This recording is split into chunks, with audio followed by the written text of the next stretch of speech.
Mengejutkan, begini nasib si pria yang nekat sumpah pocong. Polisi sebut tetap lakukan ini.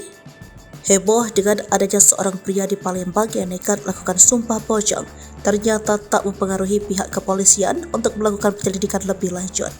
Bagaimana nasib si pria tersebut yang tetap ngotot tak melakukan apa yang dituduh sehingga dirinya nekat sumpah pocong?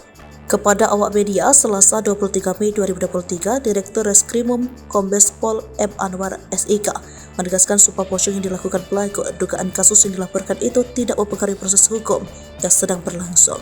Dikarenakan sumpah pocong itu antara si pelaku dengan Tuhan, sehingga tidak mempengaruhi aturan hukum pidana sebagai hukum formil yang berlaku di Indonesia. Kombes Anwar menjelaskan bahwa saat ini proses hukum terhadap pelaku telah tahap 2. Sementara itu terkait permintaan kuasa hukum pelaku untuk dilakukan gelar perkara ulang sudah dilakukan berdasarkan alat bukti dan fakta yang ada. Diberitakan sebelumnya, pria yang nekat melakukan sumpah pocong itu adalah Rian Antoni yang berusia 40 tahun.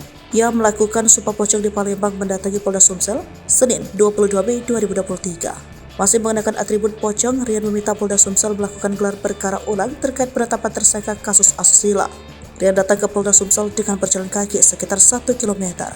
Setelah sampai ke Polda Sumsel, ia langsung mendatangi gedung di Propam Polda Sumsel langsung bersurat meminta keadilan. Setelah itu, ia juga langsung bersurat ke Kapolda Sumsel Irjen Pol A. Rahmat Wibowo untuk meminta gelar perkara ulang terkait kasus yang menimpanya.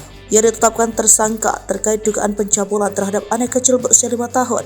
Peristiwa tersebut tepat terjadi 1 tahun silam.